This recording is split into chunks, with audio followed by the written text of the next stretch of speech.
Good morning, and welcome to another great edition of Money Truth Moments, our summer edition, basically, with our very own money whisperer and money expert, Judy Copenbarger. How are you, Judy? I am awesome. How are you, Carlos? Good to see I'm you. doing good to see you too. I'm doing fantastic. So we've been on this theme for summer, helping out families, helping out planning our vacations, making sure we spend our money wisely. And we're going to continue that theme under summer savings, the sun, fun, and finance, right? So what do you say we get started today? I'm ready. Sun, fun, and finance. Great There topic. we I go. love it. Awesome. So today I wanted you to focus a little bit about, still talking about family finances, but let's talk about managing that summer childcare cost, right? Because a lot of folks don't, a lot of young families are starting out or they have kids, but we don't really talk about that too much during the summertime. Yeah. Well, it's not a fun topic, right? Because it sounds limiting. Like, what can't we do? What do we not have the money to do? And boy, don't let money be the limiting factor for fun and creating family memories and having experiences with your little family. Really, you can be creative and make it happen. So there's so many affordable ways to do it. Should we get into some of those? Yeah, that'd be a great deep dive because I'm sure there's a lot of parents watching right now and they've been following the series that they just want some additional help. Yeah. Well, for families that really struggling financially, there are so many programs available, and I pulled a few resources for folks. If you are a family or know a family that really doesn't have the resources, CalWorks in California, the TANF program, temporary assistance for needy families, helps with just that. Childcare. We got to go to work, right? How are we going to do this? And I don't know my neighbors yet. I can't afford a babysitter. What can I do? There are programs to help with that.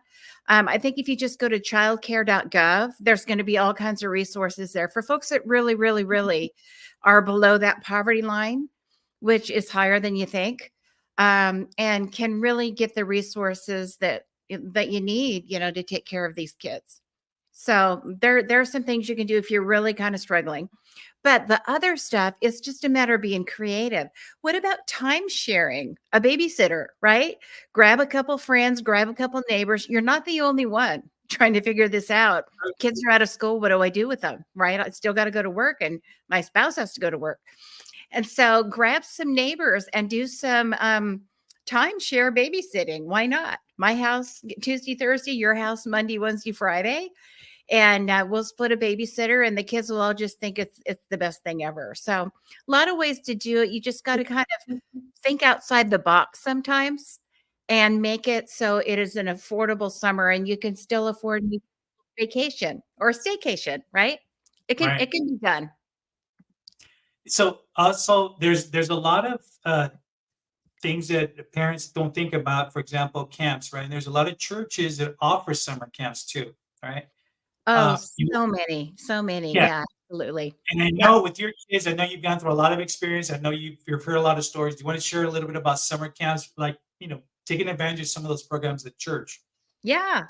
Well, church camps, they're usually not always sponsored. They're not always free or cheap, but sometimes there are. People will scholarship, and if you need the help, you can ask for the help that way.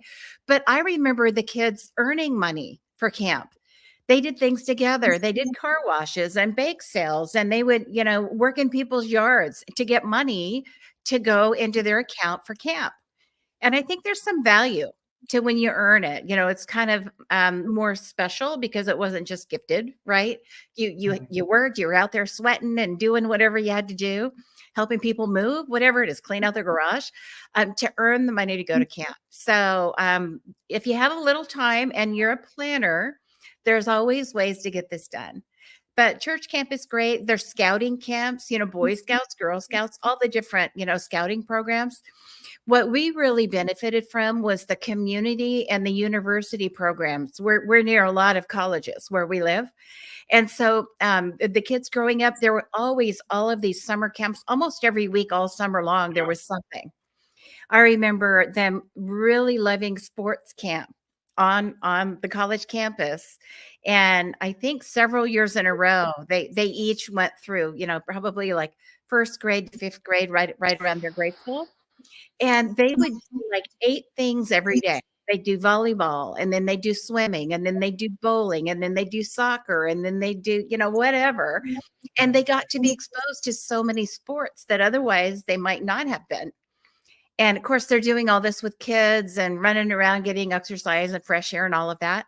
But they were very reasonable, all the ones that were sponsored by the colleges.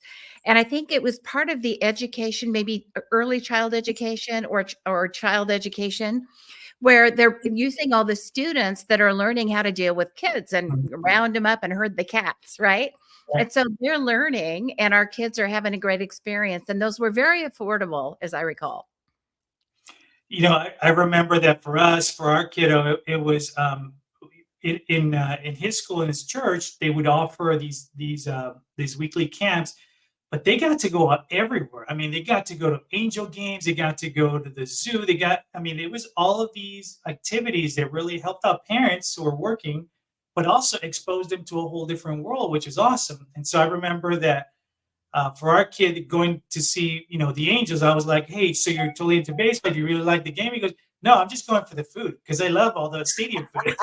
So that was hilarious, right? But it's kids being kids, right? But I think that even some of the activities I've seen, like for Bible school for kids, they make it fun for them to be able to Mhm. expose them to different activities and all that. So um, there's you have to look, folks, because there is a lot of great resources out there for you and the family to do great things too.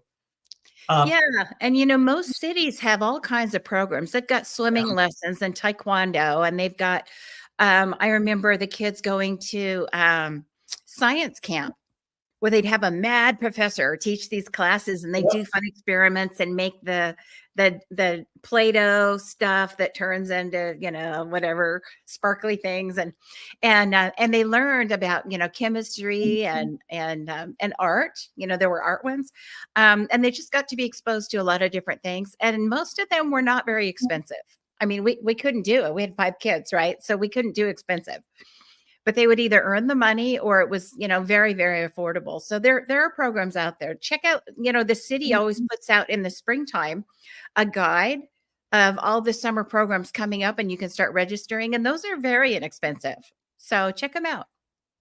and I'm glad you brought up the city too, because if you don't know, a lot of cities also will sponsor kids also as Mhm, well too. So you just have to ask mhm. and find out what they can attend and what the city can sponsor for them as well too. And don't Yeah, forget and sports, right? yeah. Sports is Oh, another one too. absolutely. And that would be my financial tip, is always ask. Is there a discount? Is there a multi-child discount? Is there a deal for people? Is there a scholarship? Is there some sugar mama or sugar daddy out there that just is looking for a family to bless, and they will help, or totally pay for it? Always ask. Yeah, and it's that's the beauty of people too. Always the givers, right? Yeah. Always looking to help others in need. So which is great. But we're talking a little bit more about money, and it also brought up another question for you related to the personal finances, right? So sometimes we tend to lose track of time, and more importantly, we tend to lose track of money, right? When we're spending or when we're not spending. So, what are some spending habits for the summer that you can share with folks to kind of, make them think, make them do that? I should have thought of that. Yeah, I should have thought of it. Well, planning helps, so you're not surprised, financially by all this stuff, and I'm a planner, and I encourage that. So, don't be surprised that it's June, because every year about the same time of year, June shows up. You know, it's kinda like the guys that are shopping Christmas Eve because Christmas surprised them, and all of a sudden, financially, they're surprised because they gotta go get something, go shopping right now. Um, but June shows up, summertime shows up about the same time every year. So be ready. What if you started in January and financially you prepared? And so you put a little bit of money away, knowing that June and July are coming. A vacation is coming, summer camp is coming. We're going to want to do one of these programs or a couple of these programs. So you start earning and kind of squirreling away money before you need it. So when you need it, it's there. It's so simple, right? Not always easy, but it's so simple. So I would say that the big tip here is just to start planning every year, every month, put something away for when you're going to need it for all this summer fun. So maybe it's $50 a paycheck, or 100 or a couple $100 a month. If you can afford that, that'll make a really nice summer, even with several kids. It gives you a little head start, so you're not whipping out your credit card and now you have to pay interest, right? Because you didn't plan. So you can do it. It just takes a little planning.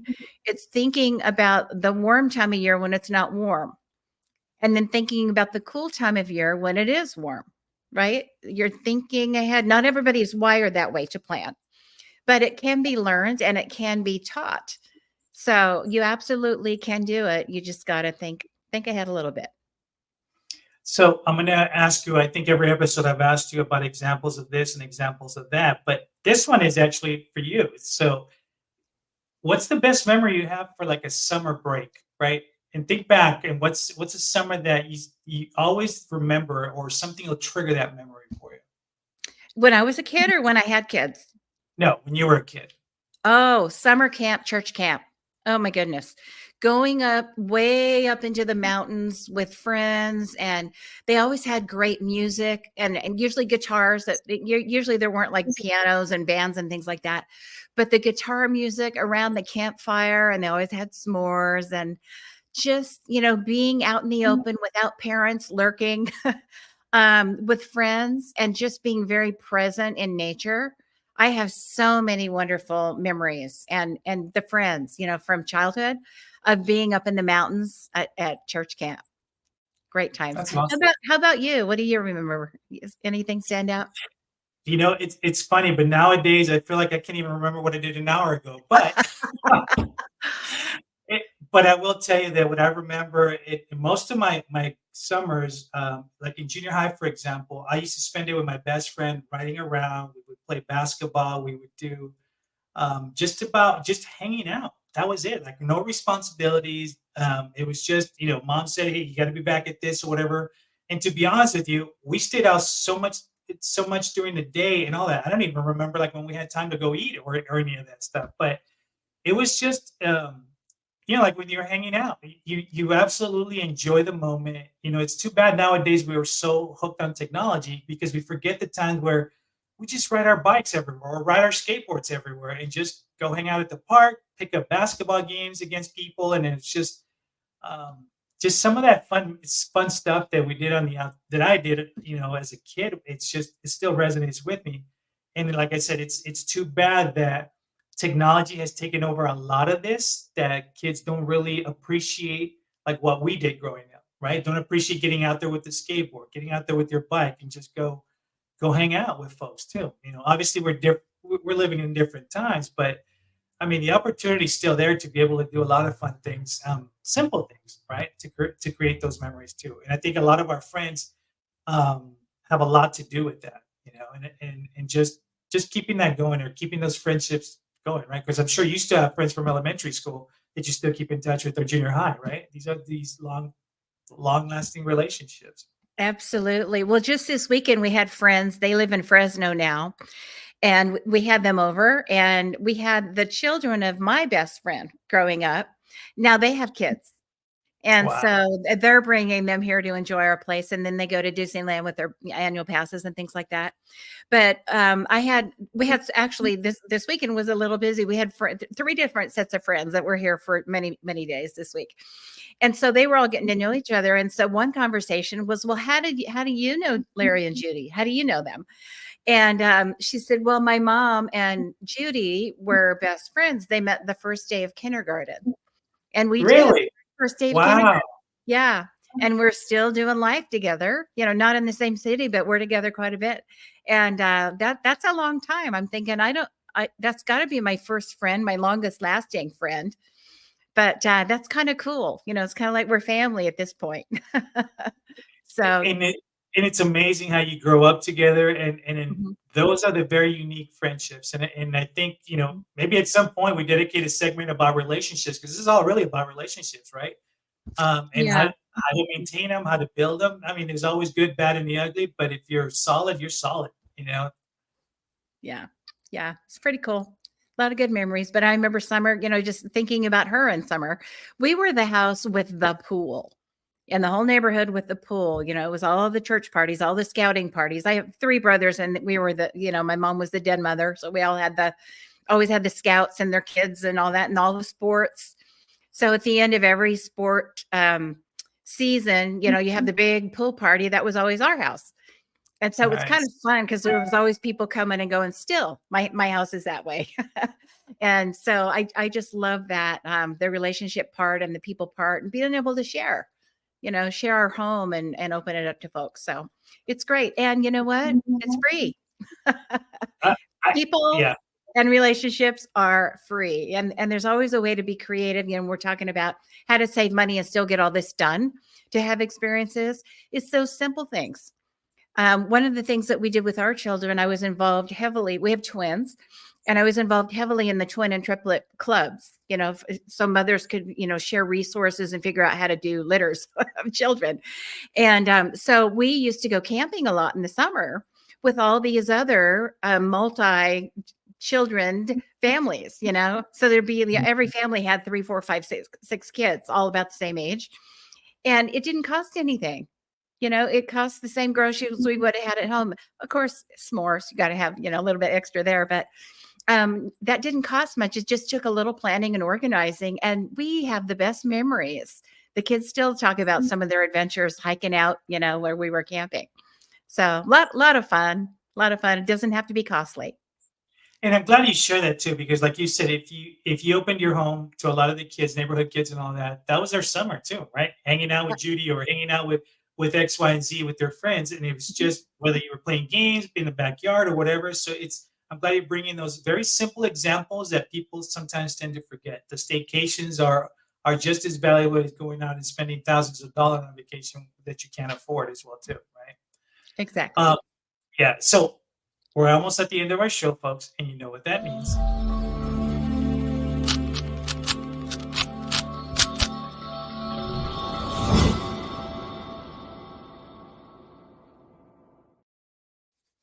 It's another Money Truth Moment Summer Challenge. What do you got today? I have a challenge for you. So this is going to be a financial challenge. I'd like for you to think about your spending plan.